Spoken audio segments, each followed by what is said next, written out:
এইবাৰ আমি সিদ্ধান্ত লৈছো যে এই বছৰৰ ভিতৰতে আমি আৰু 50,000 নতুন চৰকাৰী চাকৰি দিম 50,000 নতুন আমি চৰকাৰী চাকৰি দিম এতিয়া মই আৰু এটা কথা চিন্তা কৰিছো যেতিয়া চাকৰি ৰিজাল্ট দিয়ে তেতিয়া আমি দেখা পাওঁ যে এখন ঘৰতে কেতিয়াবা দুটা তিনটা লৰাই চাকৰি পায় আৰু কিছুমান মানুহৰ ঘৰত এটাও চাকৰি নাই হয় না নহয় কিছুমানৰ ঘৰত দুজন তিনজনে চাকৰি পায় কিছুমানৰ ঘৰত এজন লৰাইও চাকৰি নাপায় সেই কাৰণে এইবাৰ আমি কি সিদ্ধান্ত লৈছো যে যাৰ ঘৰত এটাও চৰকাৰী চাকৰি নাই তেনেকুৱা লৰা ছোৱালীক আমি পৰীক্ষাত 10 নম্বৰ এক্সট্ৰা কৰি দিম যাতে সকলোৰে ঘৰত এটা চৰকাৰী চাকৰি হ'ব পাৰে ধৰি ললো মোৰ ঘৰত 3টা চৰকাৰী চাকৰি আছে মই পৰীক্ষাত 50 নম্বৰ পাইছো ধৰি ললো মোৰ ঘৰত এটাও চাকৰি নাই ময়ো 50 নম্বৰ পাইছো চাকৰি নোপোৱা লৰাটোৰ নম্বৰৰ লগত 10 নম্বৰ যোগ হৈ যাব আৰু এটাও চাকৰি নাথাকা ঘৰত চৰকাৰী চাকৰি পোৱা আৰম্ভ হ'ব এইবাৰ আমি এই ধৰণৰ সিদ্ধান্ত লৈছো যাতে অসমৰ গৰীব দুখীয়া মানুহৰ ঘৰত এটাকৈ হলেও লাহে লাহে চৰকাৰী চাকৰি থকা পৰিয়ালৰ আমি সৃষ্টি কৰিব পাৰো সেই কাৰণে ৰাইজক মই অনুৰোধ কৰিম যে ৰাইজ আমাৰ লৰা ছোৱালীক স্কুলত পঠাব লাগে আমাৰ লৰা ছোৱালীক কলেজত পঠাব লাগে আমাৰ লৰা ছোৱালীক পঢ়াব লাগে কাৰণ এতিয়া আমাৰ অসমত পঢ়িলে চাকৰি হয় শিক্ষা লাভ কৰিলে চাকৰি হয় দালালক টকা দিলে আৰু অসমত চাকৰি নহয় বিলাক ছোৱালীয়ে এইবাৰ মেট্ৰিক পাছ কৰি কলেজত এডমিশন ল'ব যিবিলাক ছোৱালীয়ে হায়াৰ সেকেন্ডাৰী পাছ কৰি ডিগ্ৰী কলেজত এডমিশন ল'ব আৰু যিবিলাক ছোৱালীয়ে ডিগ্ৰী পাছ কৰি ইউনিভাৰ্চিটিত এডমিশন ল'ব তেওঁলোকৰ বেংক একাউণ্টত চৰকাৰে 10,000 টকাকৈ খুমুৱাই দিব তাৰ মানে হায়াৰ সেকেন্ডাৰী পঢ়িলে 10,000 পাব ডিগ্ৰী পঢ়িলে 12,500 পাব আৰু ইউনিভাৰ্চিটি পঢ়িলে 25,000 টকাকৈ বছৰি পাব অৰ্থাৎ ছোৱালীৰ লৰা আৰু ছোৱালীৰ পঢ়াৰ দায়িত্ব আধা চৰকাৰ আৰু আধা দেউতাক মাকৰ কিন্তু ছোৱালীৰ পঢ়াৰ পুৰা দায়িত্ব মামাৰ ওপৰত আছে ছোৱালীৰ পঢ়াৰ দায়িত্ব সম্পূৰ্ণৰূপে আমাৰ চৰকাৰে আপোনালোকক চাই দিব অৰুণোদয় পোৱা নাই হয় নে কোনে কোনে অৰুণোদয় পোৱা নাই হাত ডাঙৰ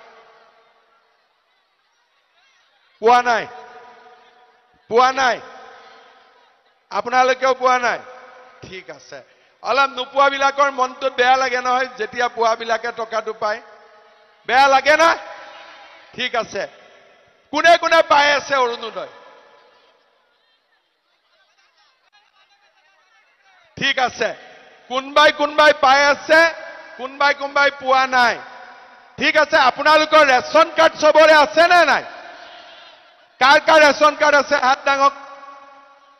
আচ্ছা তাৰ মানে ৰেশন কাৰ্ডত আপোনালোকে 5 কেজি বিনামূলীয়া চাউল পাই আছে উজ্জ্বলা গেছ পাই আছে আয়ুষ্মান ভাৰতৰ কি পোৱা নাই ৰেশন কাৰ্ড থাকিলে উজ্জ্বলা গেছ দিবই লাগিব এজেন্টক কলে হল খালি ইয়াত জুনে জুনে পোৱা নাই তেওঁলোকে পাই যাব এটো কোনো চিন্তা নাই কাৰ্ড থাকিলে আচ্ছা কাৰ ৰেশন কাৰ্ড নাই হাত ডাঙক আপোনালোকৰ ৰেশন কাৰ্ড কিয় নাই এপ্লাই কৰা নাই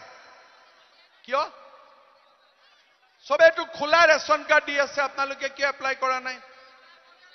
ঠিক আছে মই এতিয়া আকৌ খুলি দিম ইয়াত যি 100 গৰাকী মানুহে যি ৰেশন পোৱা নাই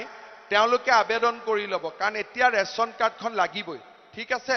আধাৰ কাৰ্ডৰ সমস্যা আছে নেকি নাই কাৰ আধাৰ কাৰ্ড আছে সমস্যা কাৰোতো নাই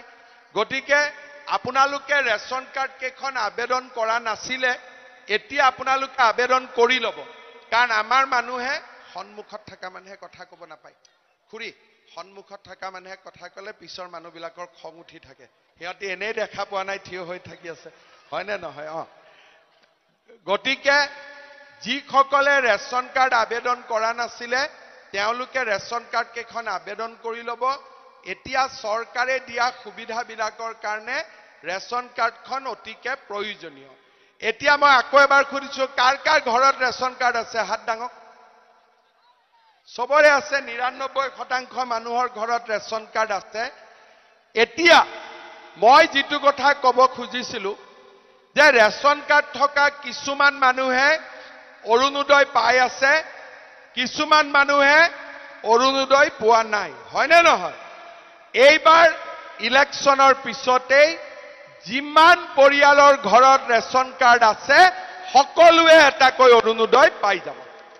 সকলোৱে এটাকৈ অৰুণোদয় পাই যাব কোনো বঞ্চিত নহয় যিমান মানুহৰ ঘৰত ৰেচন কাৰ্ড আছে সকলোৱে এটাকৈ অৰুণোদয় আঁচনি ঘৰত নিশ্চিতভাৱে পাই যাব হ'ব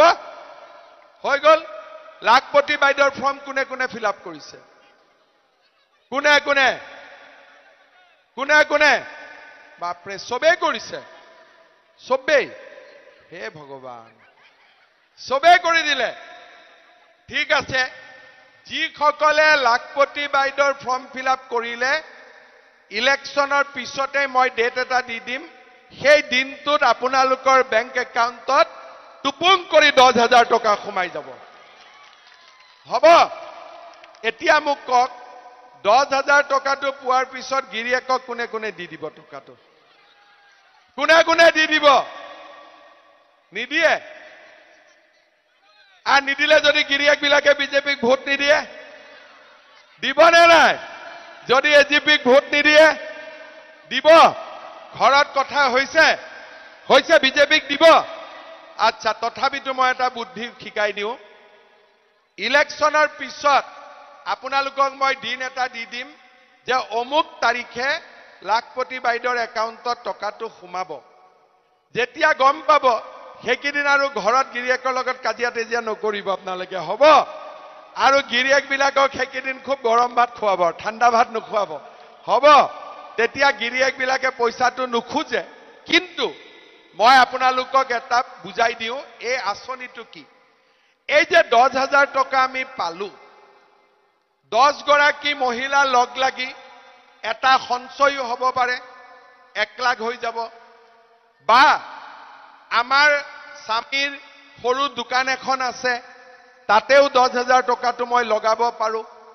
কোনোবাৰ গাই গৰু আছে এটা গৰু আৰু কিনিলো কাৰোবাৰ ছাগলী আছে কোনোবাই বিহুৱান বনালে কোনোবাই আচাৰ বনালে লগ লাগি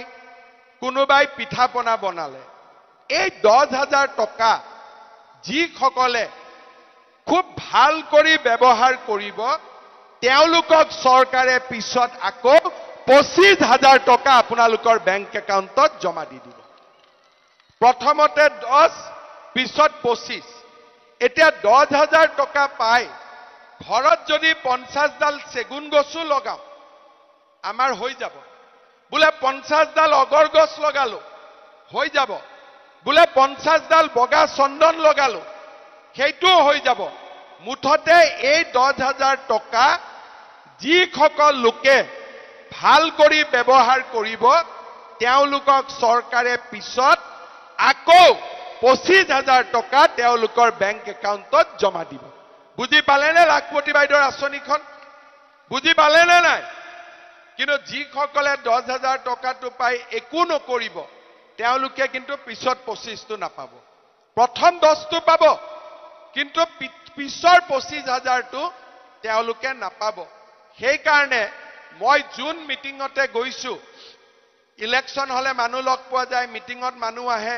গতিকে মই সকলো মানুহকে বুজাইছো যে চৰকাৰে যেতিয়া ১০,০০০ টকাটো দিব আপোনালোকে যেন ১০,০০০ টকাটো খুব ভাল কৰি আপোনালোকে খৰচ কৰে আৰু ১০,০০০ টকাটো ভাল কৰি খৰচ কৰিলে বেংকৰ একাউণ্টত আৰু ২৫,০০০ টকা আহিব এতিয়া আপোনালোকে চিন্তা কৰক হা মহিলাক দিলেতো মতাই পাব মতা মানুহক পইচা দিলে খৰচ হৈ যায় হোটেলত চাহ খাওঁতে পৰঠা খাওঁতে মহিলাক টকা দিলে 100 টকাৰ 100 টকাই ঘৰত আহে হয় নে নহয় এতিয়া যদি চলি মানুহৰ পকেটত টকা দিও বাইক চলাব লাগিব বাইকৰ পিছত কাবাক উঠাব লাগিব সমস্যা বহুত হয় নে নহয় কিন্তু মহিলাক টকাটো দিলে মহিলাই টকাটো সদায় ঘৰৰ কামত খৰচ কৰিব লৰা মানুহক মই পইচা দি চাইছিলো আগতে মোবাইল কিনিলে হয় নে গতিকে লৰা মানুহে চাকৰিৰ কাৰণে চেষ্টা কৰা ভাল যেহেতু চাকৰি ওলাই আছে আৰু এটা আঁচনি আছে